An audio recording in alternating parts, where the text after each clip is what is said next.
Hey everybody, welcome to another episode of the House of Ways and Means. I'm Ways and this is Means, and today we're doing another video on biases. Today's video is going to be on self-attribution bias.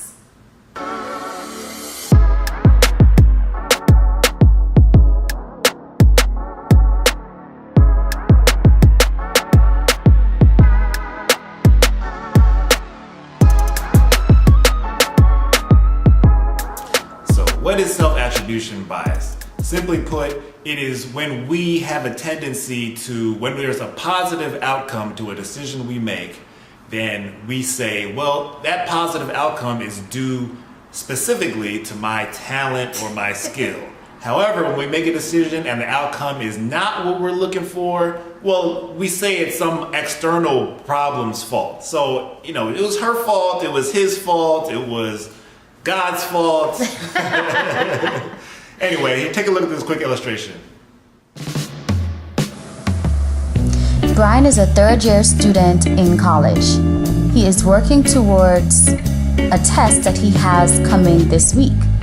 He is sitting up the night before cramming. He really wants to do well on this exam. So he checks his grade later on that week and realizes, oh man, yes, he got an A.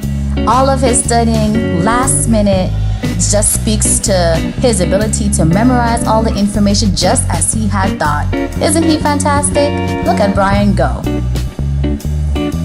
He has another important test. So he's using the exact same strategy again. He's putting in lots of cramming time the night before in preparation for this important test that he has the next day. So takes the test, just as last time, logs in a few days later to see his grade and is not what he's expecting. And as you can see, he looks very unhappy. I can just hear him now. I can't believe that hoe gave me that grade. That's why I hate this school. They racist. I can imagine he's saying something like that. So, as you can see in the video, Brian thought that because he got an A in class, or he got an A in his paper, it was because he was brilliant.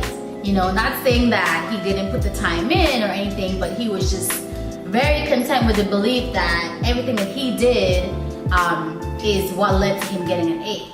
So, and there were no other factors that could have affected his grade.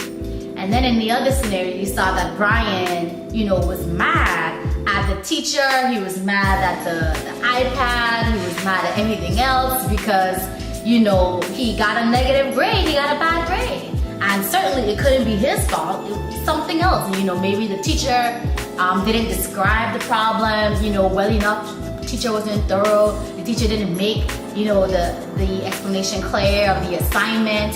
And so, as opposed to Brian recognizing that it could have been his fault, his error, his inability to put the time in to study, he, blamed all these external factors. I mean, the first test might have just been intentionally easier by the teacher's design, or the teacher just may have not have put as much effort into crafting the exam. It could have been a last-minute situation. I mean, the teacher might have been out getting her groove back, and he was like, what, forget those kids. Let me just put some little quiz out. Stuff like that happens. I do have a different example, which is a little bit flipped. So it's self-attribution bias for, say, someone who is depressed, right? So someone who is in a depressed state, they may have a lot of negative thoughts about themselves. So if they were supposed to get a call from a friend and the friend didn't call, which would be seen as like the negative outcome, right? The friend didn't call. Oh, the friend didn't call me because I'm just a terrible person and no one wants to be my friend. And they hold on to themselves being the reason for what happened. However, if the friend called, as the friend has suspected, oh, this person is just a good person, they're just making sure that they, keep their promises, this person is truly worthy of being a friend of mine because they are just so fantastic, and they can attribute any positive thing that had happened to them from themselves, or any positive thing that happened to them as a result of something that they may have done. I would say a quick example from, I guess, the investing world would be, coming out of the financial crash back in, say 2008. I mean, there were all kind of policy changes that were meant to stimulate the economy. There was free money flowing, and the market went on pretty much a decade-long bull run. So people who were able to get their money in early on and throughout that time period thought, well, hey, I'm making money. I must be a really good investor. Well, maybe not.